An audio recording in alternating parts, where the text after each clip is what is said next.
நம்ம அக்கா மாமாக்கு சீமந்தம், தாய் மாமா ஆக போறேன். ஃபியூச்சர்ல அக்கா பாப்பாக்கு சீர் செய்ய போறேன். வீடு நல்லா ஓடணும்.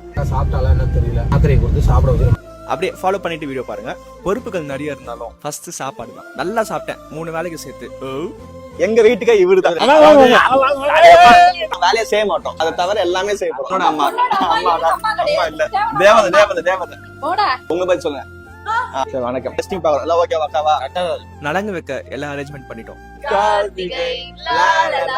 ஃபங்க்ஷன் ஸ்டார்ட் பண்ணிட்டோம். அம்மா வீட்டு சீர் ரெடி. பொங்கல் வச்சு படிச்சுட்டு அக்காக்கு முதுகு நீர் குத்துனாங்க. ஸ்டேஜ்ல ஏறிட்டேன், இதுலயே புரியும். அக்காக்கு வரிசை வச்சோம். பாப்பா கூட ஒரு போட்டோ ஷூட் எடுத்துட்டு ஆஃப்டர்நூன் லஞ்ச் கவனிக்க போயிட்டேன். எல்லாரும் அக்காக்கு நலங்கு வைக்க ஸ்டார்ட் பண்ணிட்டாங்க. அக்காவும் நானும் ஒரே ஸ்கூல்ல படிச்சோம். எங்களுக்கு ஃபேவரட்டான டீச்சர்ஸ் எல்லாரும் வந்தாங்க. அக்கா மாமா கூட லாஸ்டா போட்டோ ஷூட் எடுத்தது நான் தான். கொஞ்சம் போட்டி போட்டு நடுவில் நிக்க வச்சு எடுத்து அப்புறம் பாப்பா கேட்பல ஃபியூச்சர்ல மாமா at end of the segment யா அக்காவும் டயர்ட் ஆயிட்டா, மாமாவும் டயர்ட் ஆயிட்டாங்க. சாப்பாடு சாப்பிட்டு முடிச்சுட்டு ரெடி ஆயிட்டேன். அக்காவும் தம்பி போட்டோ ஷூட். அக்கா மாமாக்கு சுத்தி போட்டுட்டு காரை ஷெட்ல விடவான். கொஞ்சம் வெயில் அதிகம், செருப்பு கார்லயே விட்டுருக்கா அக்கா. ஃபங்க்ஷன் நடந்தது சிறப்பா இருந்துச்சு. நான் மறக்க முடியாத நாள், சந்தோஷமா ஹாப்பியா இருந்துச்சு. விஷ்ணு ஜோனி